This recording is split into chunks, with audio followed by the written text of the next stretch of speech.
Akal sehat. Percekcokan antara orang-orang yang tidak lagi berpikiran sehat dan yang kehilangan kebenaran, yang mengira ibadah itu adalah suatu sumber keuntungan. 1 Timotius 6 ayat 5.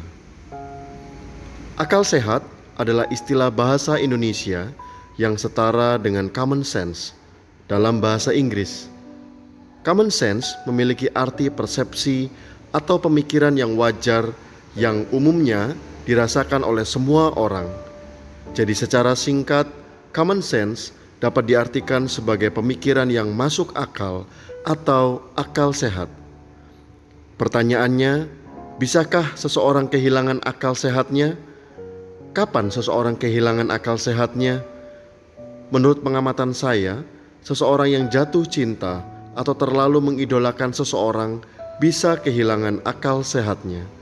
Begitu pula dengan seseorang yang terlalu membenci seseorang.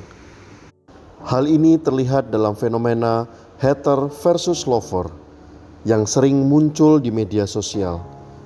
Bagi seorang hater, tidak ada satupun kebaikan yang dilakukan oleh orang yang dibencinya. Semua tindakan positif selalu dianggap negatif. Bahkan kesalahan kecil yang tidak disengaja pun dapat menjadi bahan olokan. Bagi seorang lover, sebaliknya apapun yang dilakukan oleh orang yang dicintainya selalu dibela, meskipun tindakannya jelas-jelas salah. Kedua pihak, baik hater maupun lover, cenderung dapat kehilangan akal sehat. Bagaimana dengan Anda? Pernahkah Anda kehilangan akal sehat?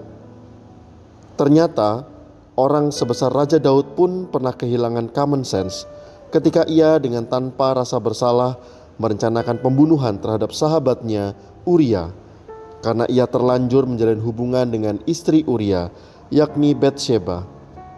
Cinta dapat membuat orang kehilangan akal sehatnya, dan tidak salah orang berkata cinta itu buta.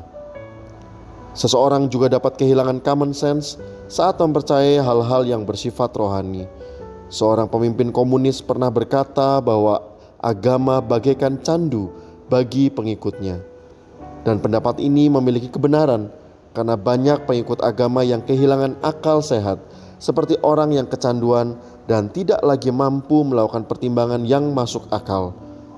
Oleh karena itu, banyak orang yang taat beragama mudah tertipu. Perhatikan banyaknya penipuan seperti money game atau bentuk penipuan di internet untuk mendapatkan donasi besar dan lain sebagainya. Yang kebanyakan korbannya adalah mereka yang taat beribadah namun tidak memiliki akal sehat. Mereka berharap mendapat keuntungan tanpa bekerja, tanpa keringat, dan mengharapkan berkat berlipat ganda dengan usaha yang minim. Mereka ingin menabur sedikit dan menuai 100 kali lipat tanpa usaha. Bagaimana dengan Anda? Apakah akal Anda masih sehat? Percaya berlebihan dan isolasi dari komunitas dapat menyebabkan seseorang terperdaya.